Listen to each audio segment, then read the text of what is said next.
Dans cette conversation, nous allons parler des solutions pour un marché de l'emploi plus inclusif. Le but de l'inclusivité, c'est que chaque personne se sente bien. De l'individu à l'entreprise en passant par les institutions, comment est-ce que tous et tout ensemble, on peut trouver des solutions? Une organisation, une famille, c'est des systèmes. Mais même un individu, c'est un système. Pour cette conversation, nous allons avoir deux invités. La première s'appelle Anissa Bougazi. Française algérienne, basée à Montréal. Anissa est spécialiste en développement des affaires dans le secteur de l'innovation. Aussi consultante en équité, diversité et inclusion. Moi, c'est Johanna Chevalier, a.k.a. Anaché. J'ai grandi à Montréal-Nord, mes parents sont haïtiens. Elle cherche à unir l'art et la culture au service de l'autonomisation de tous. C'est chaque individu qui doit faire quelque chose, sinon il n'y a rien qui va changer dans le système.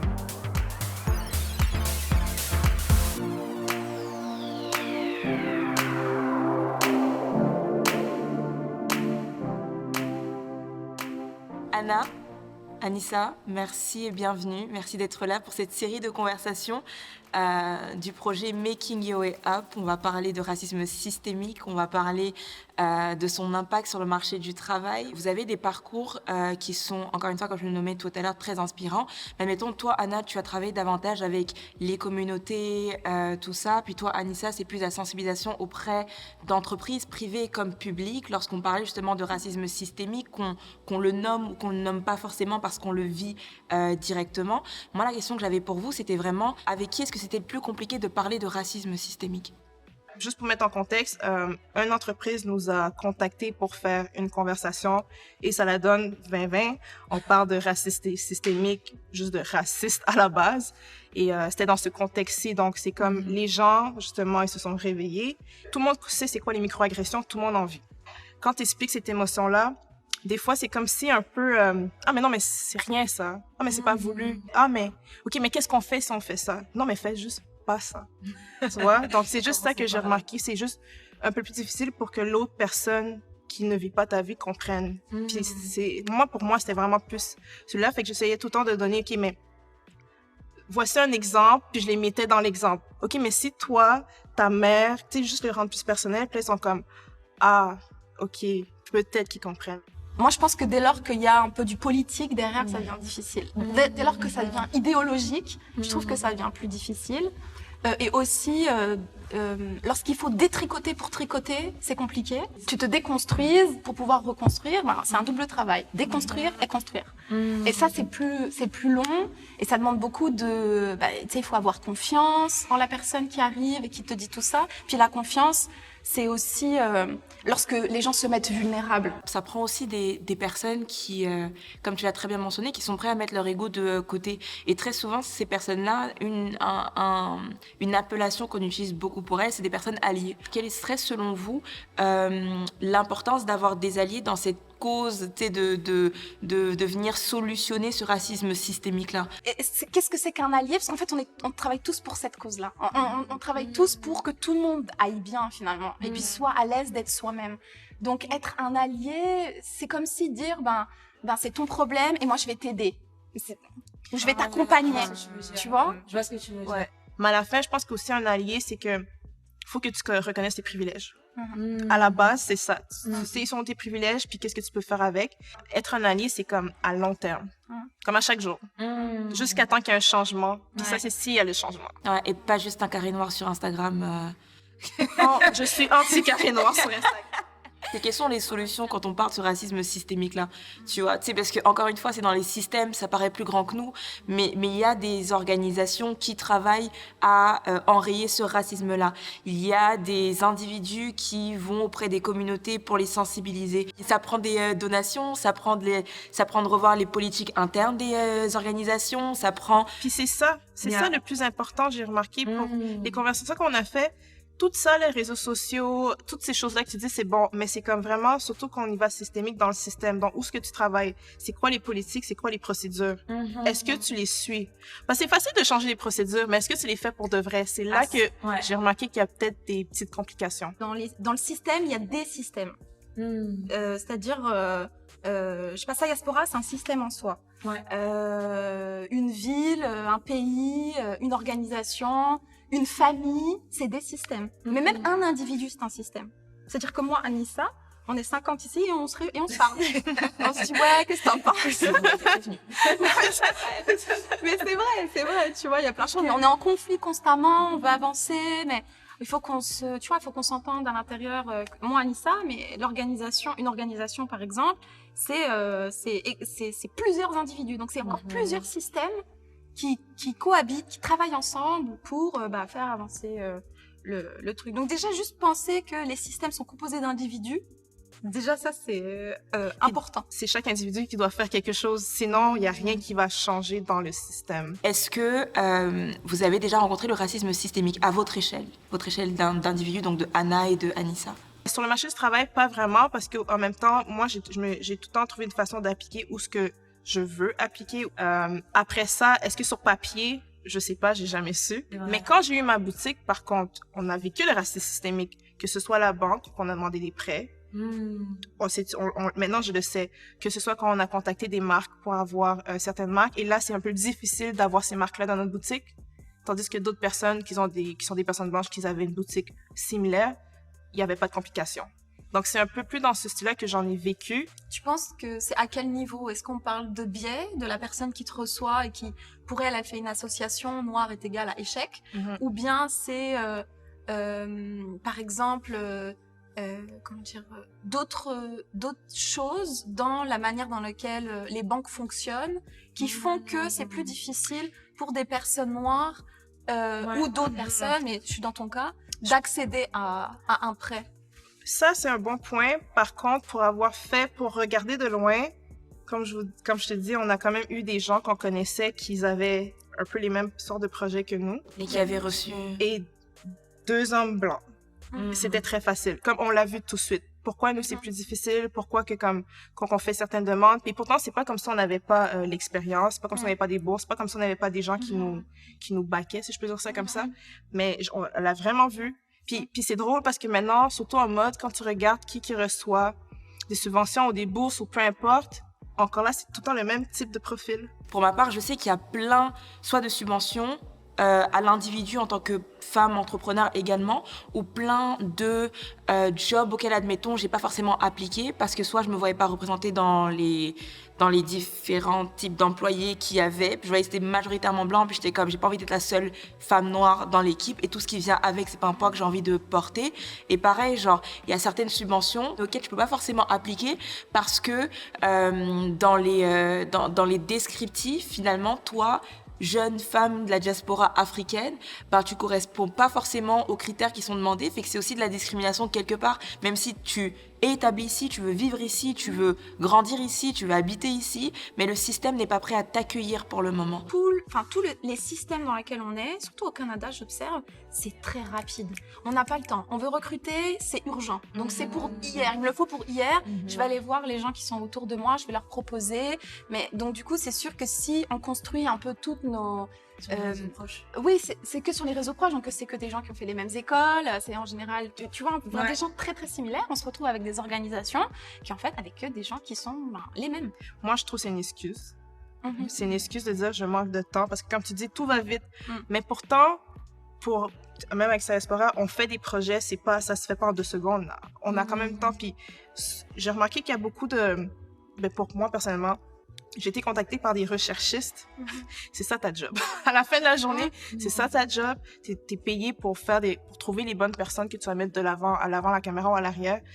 Et j'ai remarqué que comme, tu vois, cette chose de comme, oh, mais on n'a pas le temps, c'est maintenant. Mais c'est maintenant qu'on veut faire quelque chose, c'est maintenant qu'on veut recruter toutes les diversités d'ailleurs, juste les diversités. Et puis, qu'est-ce que j'ai remarqué aussi, puis c'est pour ça que l'individu est très important parce que si ton approche est pas intersectionnelle, si t'as pas fait un travail sur c'est quoi tes billets, mais c'est sûr que là, tu vas dire que t'as pas le temps parce que tu vas juste chercher les personnes que tu connais. Mais comment que ça va faire en sorte que ça va changer? Ça revient, en fait, je pense que ça revient à l'individu encore une fois. Parce que c'est vraiment une excuse que j'entends tout le temps, puis je roule tout le temps mes yeux parce que je ne veux pas accepter parce que nous, en tant que personnes de la diversité culturelle, on doit travailler plus fort, on doit faire nos recherches, on doit savoir on doit tout savoir, on doit être parfait. Puis quand on est prêt, il y a personne qui... Puis je dis qu'il y a personne qui vient nous chercher. Soit il y a personne qui vient nous chercher, soit on est là, puis on n'est pas assez bien. Oui, c'est au niveau de l'individu, mais pas que. Je pense que c'est aussi beaucoup lié au système, justement. Oui, puis si on regarde par rapport à l'organisation, Tu as la stratégie, tu as la tactique, puis tu as l'opérationnel. En général, on est beaucoup en lien avec les gens de l'opérationnel parce que c'est le moment du projet. À l'opérationnel, c'est du court terme avec du risque moyen. Plus on monte et puis on arrive à la stratégie, plus c'est du long terme avec du risque élevé. Si chacun dans les organisations était à sa place, on aurait des organisations qui seraient plus intelligentes. Oui. Plus t'es plus haut, plus c'est vraiment important que ces conversations-là se fassent plus haut. J'ai remarqué, parce que nous, on fait beaucoup de conversations employées. Alors, c'est pas forcément là que les Non, systèmes changent. Ils savent. Mais C'est par ça. contre, c'est important. Oui, c'est C'est important. important que les gens adhèrent, Oui. parce Mais- que sinon, ça va pas marcher. Surtout C'est quand vrai, tu vas impulser dans un l'application. changement. Sinon, ton truc, il va durer 5 secondes. Il faut que ça se fasse en même temps. L'opérationnel, les employés, mais aussi la stratégie, parce Oui. que sinon, c'est pas viable. Tu sais que ça va être juste la performance. Mais oui. Ça va être, ouais, ben, tu vois, je leur ai offert un petit atelier. Je le Ouais, résiste. super important. Puis, bah, tu vois, c'est le mois de l'histoire des Noirs. On va faire des choses. Puis les employés qui travaillent ici, ben, ils le savent. Ouais. Donc, beaucoup vont quitter. Ben, c'est ça qui arrive aujourd'hui. Quand je parle Ouais. avec les gens dans nos sisterhood, brotherhood, Ouais. ils le disent, ah, moi, je peux plus. Je Ouais. suis partie. Ils ont démissionné parce qu'il y avait juste pas de changement en haut. Parce que c'est ça. Parce que là, on parlait, c'est de l'intime, mais tu te dévoiles. C'est-à-dire, voilà, je suis en train de vous dire que je sais pas. Tu vois, et Surtout c'est pour que contre-instinctif. président, au final, Mais oui, tu parce vois. que, tu sais, Ouais. on a cette idée aussi préconçue que, ben, quand t'es le leader, tu C'est sais tout. où tu vas. Mais non, Ouais. tu sais pas où tu vas. Et c'est ok de justement. pas savoir. C'est ok de pas savoir. Le truc, c'est, ben, avec qui tu fais le choix d'aller dans cette zone inconnue aussi. Ouais. On y va ensemble. Comment est-ce qu'on fait pour investir mieux ces espaces-là? Comment est-ce qu'on fait pour atteindre ces réseaux-là également? J'ai vu comment on appelle ça, un appel à soumission pour un projet. Puis c'était le projet de Michael Jean dans le temps pour Oui. le sommet de la paix. Donc, Michael Jean est la première femme noire ancienne gouverneure du Canada. Ok. Et en fait, elle, après qu'elle a terminé, elle a fait sa propre fondation. Donc, qu'est-ce qu'elle est? C'est qu'elle elle fait beaucoup des événements ou des sommets en lien avec justement tout ce qui concerne les personnes noires. Donc, moi, j'ai vu ça et j'ai appliqué parce qu'on avait dans le temps de Woman Power et je voulais faire un sisterhood au musée. Pour moi, j'ai dit, c'est notre chance de faire un sisterhood, c'est notre chance d'amener des artistes. Bref, on a été choisis.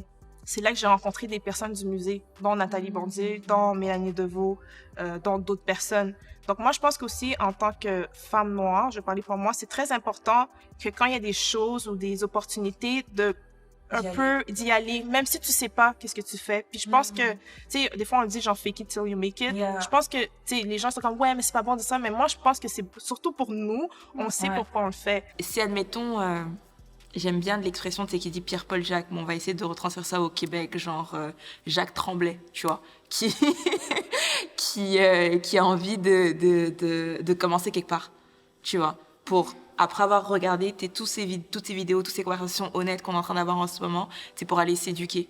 Après avoir fait ce step-là, tu sais, quelles seraient les ressources que vous pourrez recommander, que ce soit des plateformes, que ce soit des organisations, que ce soit...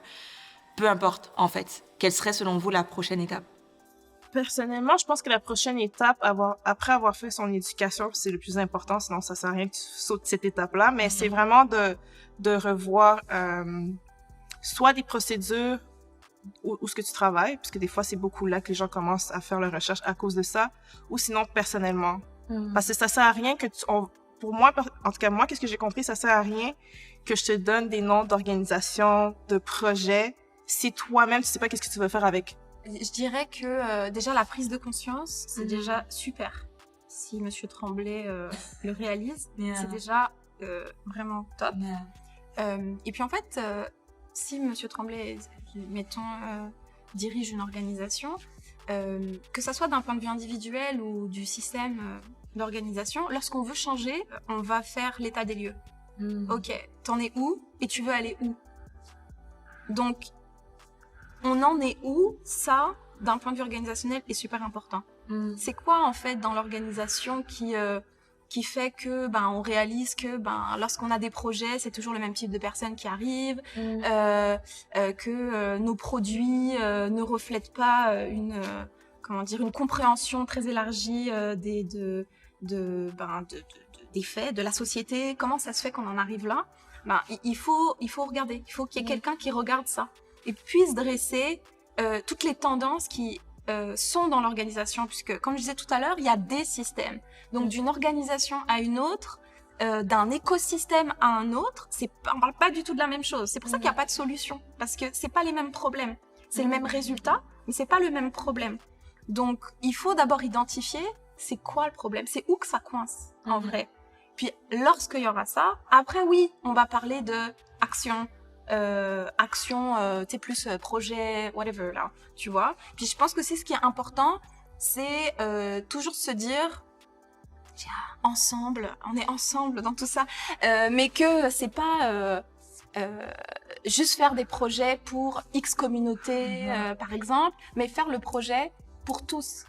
Parce que sinon, on compartimente et ça fait que les gens, tu sais, sont toujours considérés comme les autres. Ça va toujours être les autres. Le but, c'est que ça soit inclusif. Donc, on pense en tant que nous, ensemble, plutôt que voilà quoi, le groupe A, le groupe B, le groupe C, puis après c'est compliqué parce que A peut être dans A, B, c'est compliqué. En fait, quand avoir une approche intersectionnelle, approche intersectionnelle, c'est ça. C'est une approche intersectionnelle dans tout. Dans tout.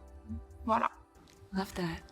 Oh, merci. Plaisir. Merci à vous deux, vraiment, c'était un plaisir. Personnellement, j'ai appris. En vrai, j'ai adoré ce moment qu'on a partagé, et puis j'espère également que ça va pas forcément plaire, c'est pas l'objectif que ça vous plaise, mais que ça puisse vous faire réfléchir, en fait, que ça puisse amorcer d'autres conversations, que ce soit dans vos 5 à 7, que ce soit la pause lunch au travail, que ce soit avec vos amis sur Teams, que sais-je, mais impulser des conversations et continuer cet échange qu'on vient d'avoir entre vous également. Donc, merci à vous deux, vraiment. Merci pour l'invitation. Avec plaisir.